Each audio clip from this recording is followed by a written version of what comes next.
Dad was a Mason, we were in the Rainbow Girls. The teens or girls part of this.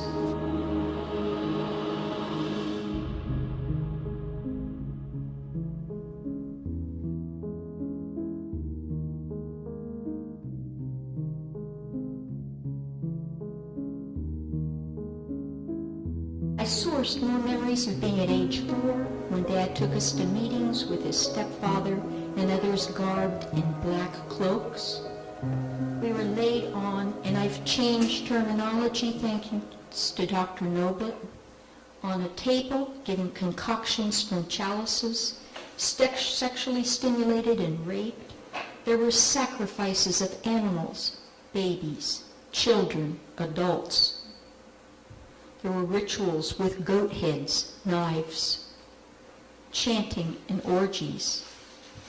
I experienced electrical stimulation and pain as the Satanists called down curses on God and Jesus. To ensure silence, they would hold our hands over a knife, forcing us to stab a body, telling us we killed them. They warned if we talked, the police would torture us, we'd be buried alive. Silence meant survival. I would recall meetings in churches, jabbed with needles and abused while the Satanists told me God hated me and was cruel, causing this pain. They would continue, but our great father Satan, he will help you because he loves you. I would be given a drink and the pain would dissipate. They would sexually stimulate and give me candy. I learned God was my enemy. Bobby'd been told she was supposed to take care of me, the youngest sister, her younger sister, but she could only helplessly ask me, "Are you all right?" And yet we never spoke about it to each other. These 4 years of SRA memory stopped after we moved overseas when I was 8 and Bobby 10.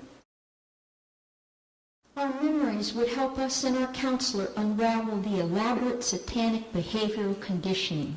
The Satanists purposely attach feelings they could stimulate and shape into a personality inside us who liked the sexual pleasure. Our personalities were conditioned to respond to a trigger to get up and open the door, by knocks, by phone rings. Dr. Noblitt just addressed this beautifully. Neighbors began seeing people at night by my trailer. Bobby and I'd even flee at night to a hotel to escape and have taps on the door. They followed, letting us know we couldn't escape. We were accessed for years not knowing how to break the satanic programming. This was the ultimate agony.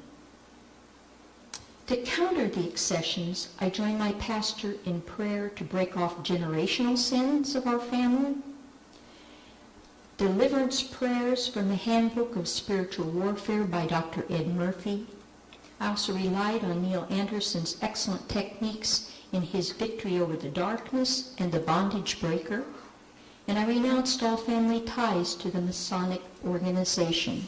Dad was a Mason, we were in the Rainbow Girls.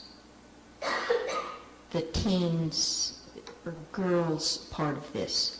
A great deal of time was also spent in prayer and introspection, trying to understand the role of the subconscious.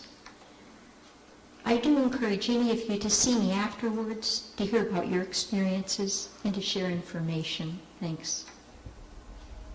By this time, many ritual abuse survivors were coming out of the woodwork, remembering more and more details, becoming a threat to the Satanists.